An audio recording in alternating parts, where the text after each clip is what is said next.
우리 같이 말씀 보도록 하겠습니다. 우리의 말씀은 누가복음 18장 9절에서 14절까지 말씀입니다. 누가복음 18장 9절에서 14절까지의 말씀 우리 한 절씩 읽고 마지막 14절은 다 같이 읽도록 하겠습니다. 9절을 제가 먼저 읽도록 하겠습니다. 또 자기를 의롭다고 믿는 다른 사람을 멸시하는 자들에게 이 비유로 말씀하시되 두 사람이 기도하러 성전에 올라가니 하나는 바리새인이요 하나는 세리라. 바리새인은 서서 따로 기도하여 이르되 하나님이여 나는 다른 사람들 곧 토색, 불의, 간음하는 자들과 같지 아니하고 이 세리와도 같지 아니함을 감사하나이다. 나는 일에 2번씩 금식하고 또 소득의 11조를 드리나이다 하고 세리는 멀리 서서 감히 눈을 들어 하늘을 쳐다보지도 못하고 다만 가슴을 치며 이르되 하나님이여 불쌍히 여기소서 나는 죄인이로소이다 하였느니라. 다 같이 읽도록 하겠습니다. 내가 너희에게 이르노니 이에 저 바리새인이 아니고 이 사람이 의롭다 하심을 받고 그의 집으로 내려갔느니라. 무릇 자기를 높이는 자는 낮아지고 자기를 낮추는 자는 높아지리라 하시니라. 아멘. 어떤 중학생 딸이 이제 자기 아버지에게 이런 얘기를 했다고 합니다. 자기가 엄마는 어렸을 때 봤을 때는 엄마는 참 큰 사람 같았다고 느꼈다고 합니다. 그리고 엄마는 하는 말이 다 맞는 말 같고 그래서 엄마는 참 위대하다고 느껴졌는데 자신이 중학생이 되고 나이가 들면 들수록 엄마의 그 약한 모습이 많이 보인다라고 얘기를 합니다. 그래서 우기는 모습도 보이고 그리고 그 판단을 잘못했음에도 자신을 혼내고 미안하단 말도 안 하는 모습을 보이고 그런 모습을 보이면서 자신이 굉장히 실망했다라는 것을 이제 아버지에게 얘기했다고 합니다. 그래서 아버지가 좀 걱정했습니다. 이런 얘기를 나에게 하는 이유가 이게 이 아이가 엄마한테 너무 실망해서 이제는 엄마랑 이제 더 너무 힘들다라는 말을 하려고 하는 건가? 라고 했는데 이 다음 아이가 그 다음 말이 참 기뻤다라고 얘기합니다. 그런데 이 아이가 얘기합니다. 그래서 엄마 때문에 요즘 답답하고 화도 많이 나는데 그런데 나는 엄마를 이전보다 더 사랑하는 것 같아 라고 얘기한 겁니다. 그러니까 그 아버지가 더 궁금해진 겁니다. 여기서 어떻게 사랑한다는 말이 나오는 걸까? 지금까지 너무 답답하다 그랬는데 라고 했는데 이 딸아이가 하는 말은 분명 그런데 화가 나고 답답하는데 참아진다는 거죠. 자기가 참아지는 걸 보니까 자기는 엄마를 사랑하는 것 같다.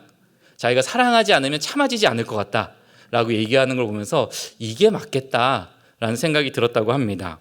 오늘 이제 본문은 바리새인이 등장을 합니다. 예수님께서 비유를 말씀하시면서 자신을 의롭다고 생각하는 이 바리새인이 등장을 하고요. 이 의롭다라고 하는 말은 많은 의미를 가지고 있는데요. 바리새인들이 말하는 이 의는 하나님의 허락하심으로 말미암아 하나님과 특별한 관계를 맺는 것, 이것이 바로 바리새인들이 생각하는 의입니다. 그래서 자신은 이미 허락을 받았고 그래서 하나님과 특별한 관계를 맺고 있다라고 생각을 합니다. 그리고 이제 죄인, 누가 봐도 죄인인 세리가 등장을 합니다. 그럼 이 세리는 의가 없죠. 그래서 의가 없기 때문에 특별한 관계를 맺지 못하고 있는 그 사람입니다.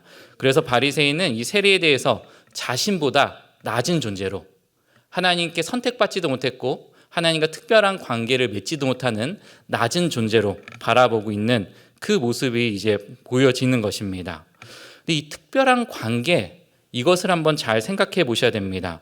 특별한 관계다라고 말하는 것은 성경에서 이렇게 얘기합니다. 하나님께서 세상을 이처럼 사랑하사 독생자를 보내주셨으니 라고 이 부분이 중요합니다. 세상을 이처럼 사랑하셨다라고 얘기합니다. 이 세상이라고 하는 것은 나는 내가 선택한 바리새인들만 사랑한다. 내가 선택한 누군가만 사랑한다. 내가 선택한 무엇만 사랑한다라고 얘기하지 않습니다. 분명히 얘기하는 것은 나는 특별한 관계를 맺을 것인데 이 세상이다 라고 분명히 얘기를 하고 있는 것입니다.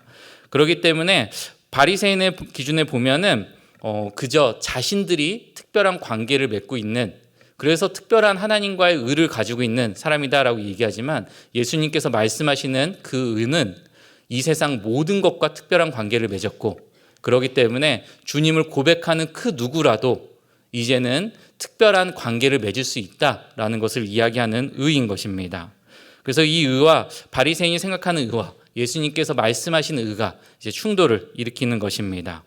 그래서 우리의 기준으로 볼 땐 우린 예수님의 기준으로 바라봐야죠.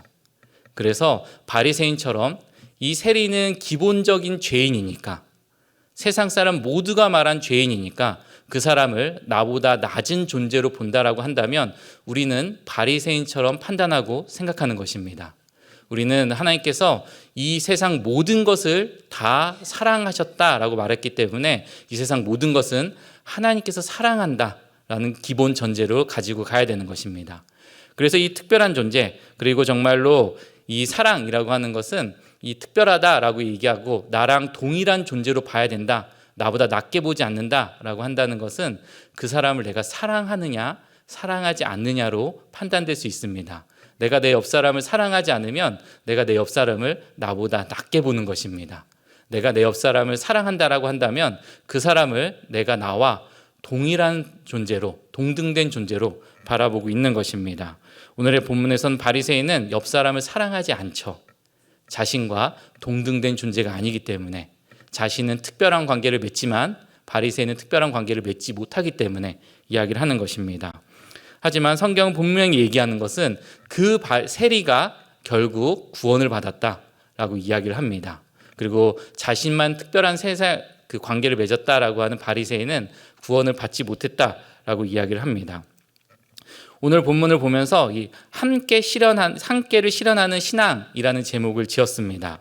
이 함께 모여 교회가 됩니다. 그리고 함께 모여 공동체를 이루어 나아가는 것이죠. 그래서 우리는 함께를 살아가기 위해서 옆 사람에 대해서 바리새인처럼 판단하면 안 됩니다. 우리는 옆 사람에 대해서 바리새인처럼 나는 특별한 관계를 맺고 그래서 의를 가지고 있고 옆 사람은 나보다 낮은 정말로 존재로 바라보면, 그러면 교회와 공동체는 깨지게 돼 있는 것입니다. 그래서 이 함께를 실현한다라고 하는 것은 옆 사람을 사랑한다는 것입니다. 또한 그것은 아까 중학생 아이가 말했던 것처럼 참아지는 것입니다. 그 사람이 사랑하기 때문에, 그 사람을 사랑하기 때문에 그 사람의 불편하고 못난 모습 역시도 참아지고 그 사람을 사랑하게 되는 것, 그것을 행하며 나아가야 되는 것입니다. 그래서 오늘 본문에서는 우리가 그럼 옆 사람을 어떻게 사랑하는지, 내가 정말 사랑하고 있는지, 여기서 옆 사람을 사랑해야 됩니다라고 얘기했을 때 저는 사랑하지 않는 것 같습니다 라고 말하는 사람은 없을 겁니다. 우린 다 사랑한다라고 말하는 거죠. 그런데 그것이 나도 모르게 바리새인처럼 사랑하지 않는 모습으로 비춰질 때도 있고, 사랑하지 않는 모습으로 보여질 때도 있고, 사랑하지 않는 마음속을 숨기면서 행동할 수도 있게 되는 것입니다. 그래서 우리는 한번 살펴보려고 하는데요. 오늘은 이 속죄제입니다. 이 속죄제 속에서 기도를 하는데 유대인들은 속죄제 속에 3가지 기도를 합니다. 그 기도는 옆 사람을 사랑할 수 있는 기도고, 그 기도를 통해서 함께를 실현할 수 있는 기도가 됩니다. 그래서 오늘의 본문을 보면서 3가지 그 기도를 더 살펴보면서 우리가 옆 사람을 어떻게 사랑해야 되는지 그것을 좀 더 구체적으로 살펴보려고 합니다. 바리새인들이나 모든 유대인들이 이 속죄제 속에서 첫 번째 하는 기도는 이겁니다. 죄 고백에 관한 그 기도를 해야 됩니다. 오늘 본문의 11절을 보면 바리새인이 기도를 합니다. 그래서 가장 먼저 기도를 하는데 이 바리새인의 태도가 어떤지를 분명히 보여줍니다. 그 태도를 예수님께서 지적하면서 이 바리새인은 정말로 함께하는 마음이 전혀 없음을 다시 한번 이야기하고 죄 고백이 진심이 아닌지를 다시 한번 설명을 합니다. 그래서 바리새인의 모습에 예수님께서 이렇게 합니다. 그 바리새인이 서서 따로 기도했다라고 이야기를 합니다. 이것이 굉장히 불편하지 않은 내용일 수도 있는데요. 그러나 이 서서 따로라는 이 말은 섞이지 않다라는 뜻입니다. 그렇기 때문에 바리새인은 세리랑도, 바리새인은 주변 사람들이 자기보다 다 의롭지 못하기 때문에 그 사람들과 섞이지 않기 위해서 따로 서 있는 것입니다. 그 사람들과 함께 있고 싶지 않기 때문에 다른 곳에 있는 것입니다. 그 사람들과 공동체로 살아가고 싶지 않기 때문에 혹시라도 그 사람의 그 더러운 것이 자기에게 묻을까봐, 섞일까봐 따로 있는 모습을 보여주는 것입니다. 예수님은 이 모습을 얘기하면서 바리새인의 태도가 얼마나 불경한지를, 그리고 그 태도가 얼마나 악한 것인지를 다시 설명하며 나아가는 것입니다. 그래서 옆 사람에 대해서 토색했고 간음했고 불의했고 그 다음에 세리, 이 사람은 그 자체로 죄인이기 때문에 자신은 이 사람들과 함께 있지 않겠다라고 얘기를 합니다. 죄 고백의 기도를 하는데 자신은 죄인이 아니라고 생각하는 것이죠. 죄 고백의 기도를 하는데 자신은 옆 사람들처럼 죄인이 아니기 때문에 그 사람들과 함께 있을 수 없다라고 이야기를 하는 것입니다. 가끔 이제 저희 가정의 둘째에 대해서 좀 물어보십니다. 그리고 둘째가 이제 키워보셨던 분들이 얘기해 주십니다. 첫째랑 둘째가 너무 다르다고. 그래서 그 얘기를 해 주시는데요. 동감합니다. 첫째랑 둘째는 너무 다르더라고요. 그래서 이 둘째는 눈치가 굉장히 빠릅니다. 그래서 자신이 무엇이 유리한지를 잘 파악합니다. 그래서 첫째는 혼을 낼 때도 참 편했습니다. 잘못한 것을 혼내면 눈치가 없어서 그런 건지 계속 혼을 낼 수 있습니다. 근데 이 둘째는 잘못한 것을 혼을 내려는 순간 잘못했다고 말합니다. 그래서 어느 날은 이제 이 잘못했다라는 것을 말하더라도 혼내야겠다라고 해서 혼을 낼 것 같으면 그 눈치를 또 빠르게 봅니다. 그래서 이것은 잘못했다라는 말로 끝나지 않겠구나 싶으면 갑자기 기도합니다. 하나님, 우리 아빠 마음 풀어주세요 라고 기도합니다. 그러면 당장 혼낼 수가 없습니다. 기도를 했는데. 네, 그런 걸 보면서 이제 그냥 넘어가긴 하는데, 이 기도를 보면서 누구도 이 아이가 진심으로 자신의 죄를 고백했다라고 말하는 기도는 아닙니다. 이 아이가 하는 것은 진실된 죄고백이 아니라 빨리 회피하기 위해서 눈치껏 행동하는 것입니다. 이것을 죄고백이라고 얘기하지 않죠. 죄고백을 한다라는 것은 정말로 의에 굶주려서 고백해야 됩니다. 의에 굶주린다라고 하는 것은 의를 갈망하는 것입니다. 바리새인처럼 이미 의인이기 때문에, 의가 충분하기 때문에 의를 더 받을 필요가 없다라고 말하는 고백은 죄고백이 아닙니다. 죄고백은 죄인이 하는 고백입니다. 그래서 죄고백은 자신의 의가 없다라고, 그래서 의에 항상 굶주립니다. 자신의 모습을 아무리 봐도 의가 없으니 자신이 의에 굶주려서 의가 필요하다라고 고백하는 것이 바로 의에 굶주리는 것이고, 이것이 바로 죄인이 하는 고백인 것입니다. 그래서 우리가 주님과의 관계가 깊어지면 깊어질수록 우리는 의인이라는 것이 드러나는 것이 아니라 우린 죄인이라는 것이 드러납니다. 그래서 주님과 관계가 깊어지면 깊어질수록 우리는 더 많은 의가 필요함을 고백합니다. 분명히 내가 초신자일 때는 이 정도 의로 충분했는데 주님과 가까이 가면 가니 내가 죄인이니, 그러다 보니까 내가 더 많은 의가 필요한 사람인 것을 알고 의에 굶주리게 됩니다. 더 많은 의를 위해서 주님께 나아가게 됩니다. 그것이 바로 죄인의 고백인 것이고, 그것이 바로 주님께서 찾으시는 사람들의 모습입니다. 그래서 예수님께서는 14절에서 바리새인에 대해서 이렇게 얘기합니다. 바리새인이라고 표현하지 않습니다. 그라고 얘기합니다. 여기서 말하는 그는 이제 자신과 전혀 상관없는 사람인 것을 표현하는 표현입니다. 그래서 더 이상 바리새인이라는 표현조차도 아깝다고, 그 사람은 이 공동체 속에 속한 사람이 아니라 완전히 이 공동체와 결별된 사람이라는 것을 표현하기 위해서 그가 바로 바리새인이다 라고 이야기를 하는 것입니다. 우리가 주님과의 관계 속에서 날마다 내가 죄인인 것을 깨달아지는 것인지 그걸 살펴봐야 됩니다. 유대인들이 처음에 하는 기도, 내가 죄인이다 라고 하는 것은 속은 그렇지 않은데, 나는 깨끗하고 난 좋은 사람인데 라고 하는 고백이 아닙니다.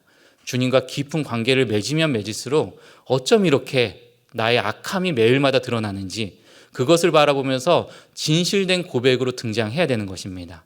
내가 죄인입니다. 내가 정말 주님 앞에 서기 너무나 부끄럽습니다. 그 고백이 날로 선포되어져야 되는 것입니다. 그래서 우리의 관계는 매일 그 추악함 속에서 주님의 의밖에 나를 깨끗하게 할 것이 없기에 어제보다 더 의가 필요하고, 어제보다 더 내가 죄인인 것을 고백함으로 내가 죄인입니다라는 고백을 하게 되는 것입니다. 그러기에 세리의 죄고백은 너무나 적절한 것이고, 세리의 죄고백은 진실된 고백입니다.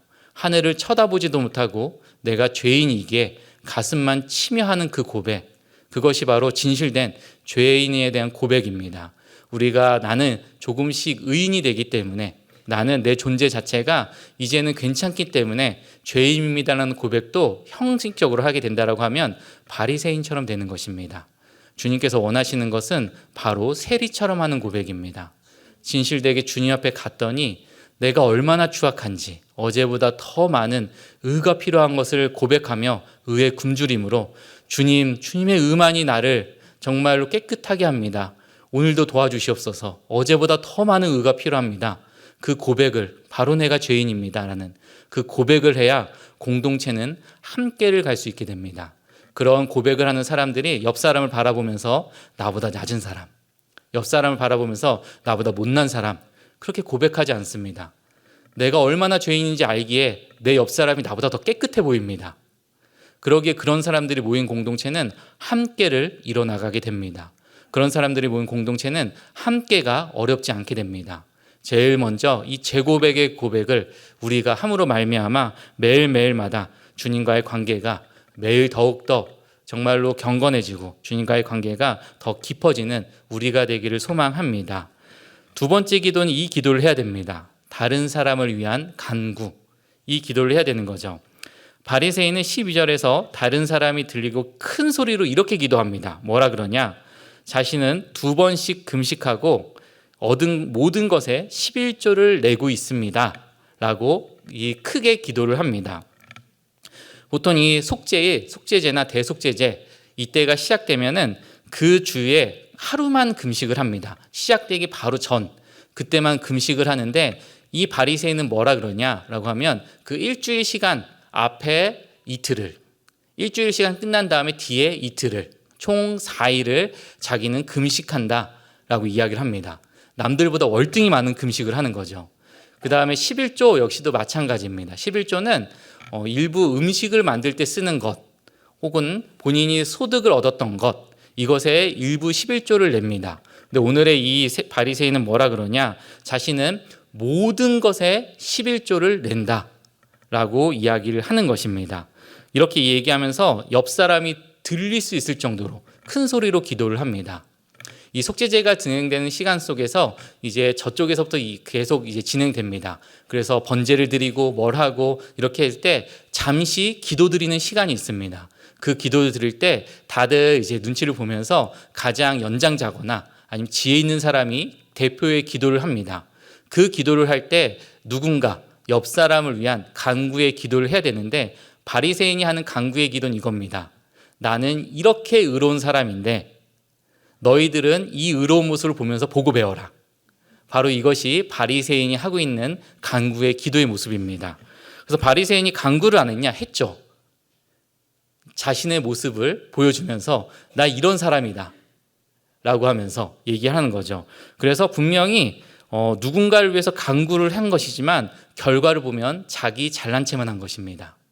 자신의 잘난 것만 드러나게 되는 것입니다. 그래서 바리새인이 큰 기도를 하면서 주변 사람들에게 간구를 기도를 하지만 결과는 자기 잘난 것만 이야기하는 그 기도가 되는 것입니다. 가끔 그런 사람들이 있을 수 있습니다. 분명히 무엇인가 신앙적인 이야기를 하는 것 같은데 결과로 보면 자기 잘난 체만 한 것 같은 이런 느낌이 드는 이런 얘기들이 있을 수 있습니다. 진정한 간구는 자기 잘난 척이 아니라 진정한 간구는 그 사람의 아픔을 어루만져야 되는 것입니다. 그래서 오늘의 이 바리새인의 기도는 자신의 의로움을 말하기 위해서 자신이 얼마나 또 놀라운 사람인지 뛰어난 사람인지를 얘기하면서 죄인들에게 너네 반성해라. 너네 이렇게 살면 되겠냐? 반성해라 라고 말하는 간구입니다. 이 간구는 진실하지도 않고 이 간구는 그저 자기 자랑만을 늘어놓을 뿐입니다. 그래서 이 간구는 듣는 사람에게 불편할 뿐이고 이 간구는 듣는 사람이 들으면서 나도 저렇게 살아야겠다라는 생각이 1도 안 듭니다. 뭐 저런 얘기만 해? 라고 하면서 뭐 저렇게 불편한 얘기만 해? 라고 하는 것입니다. 그래서 마치 너 잘 되라고 하는 소리야 라는 것처럼 들리지만 결국 불편한 얘기가 되는 것입니다. 제가 신학대학교를 다닐 때 설교학 교수님께서 자신의 이제 실제 설교 이야기를 하면서 절대 설교 속에서 하지 말아야 될 원칙을 얘기했습니다. 그것이 무엇이냐라고 하면 쉽게 말하지 말아라 이거였습니다. 그래서 뭘 쉽게 말하지 말은 건가?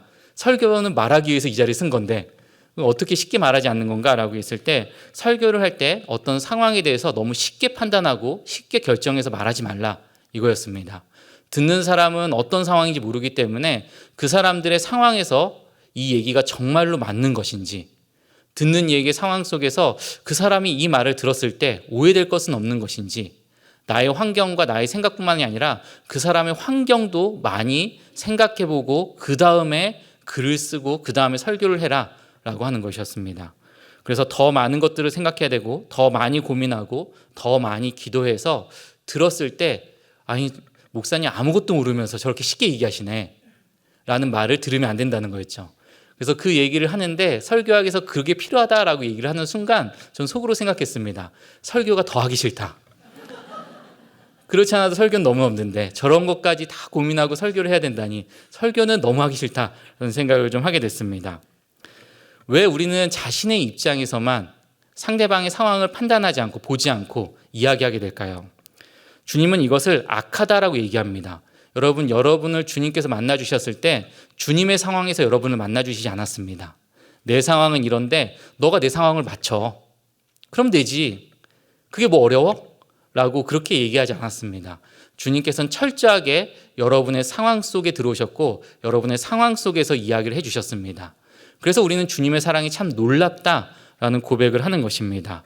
근데 그래서 자신의 입장에서만 옆 사람을 판단하고 옆 사람을 격려하고 옆 사람을 간구한다라고 말하는 것은 바리새인처럼 악한 일을 저지르게 되는 것입니다.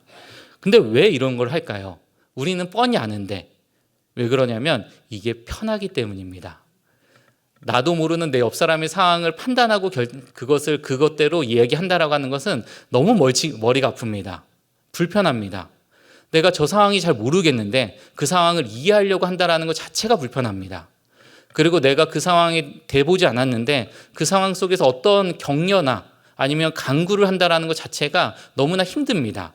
그럼 제일 편한 건 그저 내가 이해하고 내 상황 속에서 보는 대로 말하는 대로 그냥 생각하는 대로 그대로 말하고 그대로 간구하는 게 제일 편한 겁니다. 바리새인이 그렇죠. 자신의 입장에서만. 그 죄인의 입장 아니면 옆 사람의 어떤 상황의 입장 그거 전혀 생각하지 않습니다. 그거에 대해서 고민하지도 않습니다. 그것을 생각하려고 하지도 않습니다. 그저 자기 얼마나 잘났는지 그것만 드러내기 위해서 이야기하는 것이죠. 이런 것들을 보면 불편함을 감수하려고 애쓰지 않습니다. 그러다 보니까 공동체는 그 사람과 대화하면 할수록 힘들어집니다. 공동체는 그 사람이 무엇인가 간구한다라고 얘기는 하지만 옆 사람을 얘기한다라고 하지만 그 사람이 입을 여는 순간 한 명씩 목장에 안 오기 시작합니다. 그런데 더 큰 문제는 당사자만 모릅니다. 그러다 보니 이것을 어떻게 설명하기도 어렵고 이야기하기도 어려운 것이죠.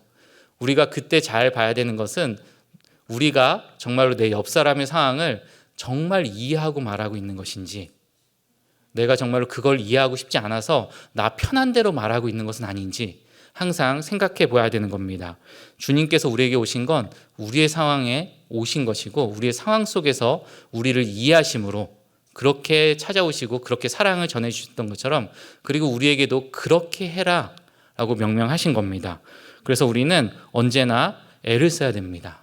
내 옆 사람의 상황이 내가 이해가 되진 않지만 그 상황 속에서 이렇게 말하는 것이 맞을까? 이렇게 말하는 것이 내 옆 사람의 상황을 내가 잘 이해해서 말하는 것일까? 그것을 생각하고 고민함으로써 이야기해야 됩니다. 그런 걸 생각하고 고민하는 것이 옆 사람을 위한 간구입니다. 그리고 그렇게 고민하고 그래서 바로바로 말이 안 나올 수도 있겠죠. 하지만 수천 가지 말을 하는 것보단 정말 이해하는 그 한마디의 말이 옆 사람을 위로하고 옆 사람을 위한 간구가 되는 것입니다. 그런 말을 하는 공동체는 함께를 이뤄나갈 수 있게 됩니다. 그런 말을 하는 공동체는 목장의 목원들이 더 늘어납니다. 그런 말을 하는 공동체는 목장에서 상처받은 것이 아니라 서로에게 위로와 격려의 말을 하는 놀라운 공동체가 되는 것입니다. 그래서 우리 역시도 계속 그 불편함을 감수하고 옆 사람을 위해서 애쓰고 옆 사람의 상황을 생각하면서 이 말을 하는 것이 내가 옆 사람을 잘 이해하고 말하는 것인가? 그것을 고민함으로써 말하는 저와 여러분이 되길 소망합니다. 그것을 통해서 함께를 이뤄가는 우리가 되기를 기도합니다. 세 번째 기도는 바로 감사의 기도를 드려야 됩니다. 이제 세례 기도가 13절에서 등장을 합니다. 하늘을 쳐다보지도 못합니다. 하늘에 하나님께서 계시다라는 것을 알고 있기 때문에 하늘을 쳐다보지도 못하는 죄인에게 자신이 죄인이기에 하나님을 온전히 바라보고 정확히 바라보지 못하기에 하늘을 쳐다보지 못하는 세례의 모습을 보입니다. 그리고 자신을 불쌍히 여겨달라고 기도하면서 가슴을 치며 기도를 합니다. 그런데 이 가슴을 치는 행위는 보통 유대에게서는 여자들이 하는 행위입니다. 여자들이 너무나 큰 슬픔을 당했을 때 가슴을 치며 울며 기도합니다. 그럼 남자들이 이런 일을 했을 때 그때는 이것은 체면도 없는 사람이 되는 겁니다. 지금은 이제 남자들이 다 부엌에 들어가지만 제가 어렸을 때도 저는 시골에서 자라서 부엌에 들어가면 안 된다고 그렇게 이제 교육받았습니다. 그렇게 교육받고 있지만 지금 이제 부엌에 들어가서 열심히 설거지를 하죠. 그러나 이런 일입니다. 그렇기 때문에 가슴을 치면서 기도한다라고 하는 것은 자신의 체면조차도 중요하지 않다라는 겁니다. 이것을 보면 주변 사람들이 남자들이 저거 봐라 저거 너무 창피하고 부끄럽다라고 하는데 그것이 중요하지 않습니다. 그거보다 자신에게 더 중요한 것은 무엇이냐? 자신을 속해달라는, 자신을 정말로 다시 구원해달라는 그 기도가 더 중요하기 때문에 주변 사람들의 눈치, 체면 그것을 중요하게 여기는 것이 아닙니다. 여기서 이 속해달라라고 한다라는 것은 구체적으로는 공동체에 참여하게 해달라는 것입니다. 공동체 속에 들어가게 해달라는 것, 그것이 바로 이 속해달라라는 의미를 가지고 있습니다. 우리는 공동체에 자유롭게 들어오죠. 우리는 종교의 자유가 있는 나라입니다. 그렇기 때문에 교회 공동체를 찾는 게 어렵지 않습니다. 찾아서 들어오는 것도 어렵지 않죠. 그렇게 이제 찾아서 들어오는 것이 이제 간혹 집안에서 반대하시는 분들이 있어요. 이렇게 어른이 반대하거나 아니면 남편이 반대하거나 반대하는 분들이 있지만 그 사람들이 법적으로나 아니면 어떤 공권력을 행사해서 우리를 못 오게 하지 않습니다. 그냥 이런 시간에 와서 예배 드릴 수도 있고 이렇게 목장 모임에만 참석할 수도 있고 그렇기 때문에 우리는 공동체에 참여하는 것이 이 세리처럼 정말로 이렇게 너무나 놀랍고 특별한 일이 되진 않습니다. 하지만 우리가 생각해야 되는 것은 이 공동체라고 하는 것은 굉장히 중요하다라는 것을 여러분 생각하셔야 됩니다. 그래서 우리는 공동체를 가볍게 생각해서는 안 됩니다.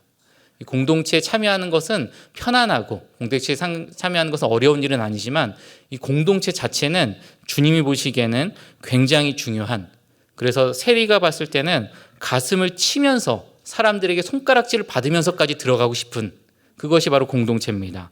또한 눈물로 용서를 구하면서 그곳에 참여하고 싶은 것이 바로 이 공동체입니다. 그래서 우리는 이 공동체에 대해서 많은 생각을 해야 됩니다. 공동체는 쉽게 속할 수 있는 곳이지만 공동체가 얼마나 중요한지 그 중요성은 매일마다 감사로 생각을 해야 됩니다. 공동체가 얼마나 중요한지 알면 공동체에 속해 있는 것 그 자체가 얼마나 감사한 일인지를 깨닫게 되는 것입니다. 공동체는 왜 중요할까요? 여러분, 우리는 교회 공동체, 에클레시아라고 얘기하는데요. 에클레시아 말 자체는 회중이라는 뜻입니다. 이것이 교회가 되고 이것이 했을 때는 그 앞에 있는 하나의 형용사가 중요합니다. 주님께 속한 모임, 주님께 속한 사람들의 모임, 일정한 모임, 그것이 바로 교회가 되는 것입니다. 그래서 이 공동체가 중요한 이유는 주님께 속해져 있기 때문입니다. 그래서 주님께서는 그 모든 일을 주님께 속한 주님의 공동체를 통해서 일하십니다. 그래서 이 공동체는 주님의 일을 하기 위해서 반드시 있어야 됩니다.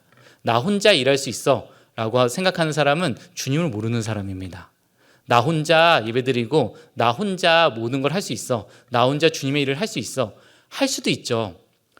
근처에 주님을 믿는 사람이 전혀 없다라고 한다면, 그 동역자가 한 명도 없다라고 한다면 그런 특수한 상황 속에서는 할 수 있습니다. 그러나 그런 상황이 아니라고 한다면 공동체를 통해서 주님께서는 일하십니다.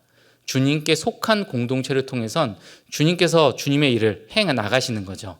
그래서 공동체에 속하다라는 것은 주님의 일을 행하며 나아간다는 것입니다. 그리고 공동체에 속하지도 않다라는 것은 주님의 일에 대해서 행할 수 있는 자격이 없는 사람이 되는 것입니다. 그래서 공동체에 속하는 것은 굉장히 중요한 것입니다. 그리고 공동체는 굉장히 놀라운 것입니다. 공동체는 그래서 내 옆에 있는 사람이 너무 소중합니다. 여러분, 여기 사람들이 다 빠져나가 있고 저 혼자밖에 없으면 그게 무슨 공동체입니까? 여러분들이 있기에 공동체입니다. 그리고 옆 사람이 있기에 공동체입니다. 그래서 공동체에 대한 감사가 넘친다라는 것은 내 옆 사람을 통해서 우리가 함께 하나님의 일을 할 수 있다라는 고백이 되는 것입니다. 그래서 감사의 기도가 나와요. 나 혼자 하는 것이 아니라 함께 할 수 있음에, 그리고 내가 주님의 일을 하고 싶은데 이 공동체를 통해서만 주님의 일이 이루어지는데 내 옆에 있는 사람을 통해서 공동체가 됐고, 그래서 주님의 일을 할 수 있다는 것에 감사가 흘러넘치는 것입니다. 그래서 우리 역시도 매 순간 기억하길 원합니다. 우리가 모인 목장, 아니면 우리가 모인 이곳, 이 모든 공동체는 내 옆 사람이 있기 때문에 이루어진 것입니다. 그 내 옆 사람 한 사람 한 사람은 굉장히 소중하죠. 그 사람이 없으면 공동체는 이루어지지 않습니다. 그리고 공동체가 이루어지지 않으면 주님의 일은, 주님께 속한 일들은 해 나갈 수 없게 되는 것입니다. 그 소중함이 느껴지면 감사가 넘칩니다. 이곳에서 예배 드리는 것이 감사하고, 이곳에서 내 옆 사람을 만나는 것이 감사하고, 이곳에서 내 옆 사람과 함께 찬양하는 것이 감사하고, 이곳에서 내 옆 사람과 함께 주님께 속한 무슨 일을 하는 것이 매 순간 감사하게 되는 것입니다. 그 감사를 잊지 않으므로 이 공동체의 소중함을 누리며 나아가는 저와 여러분이 되기를 소망합니다.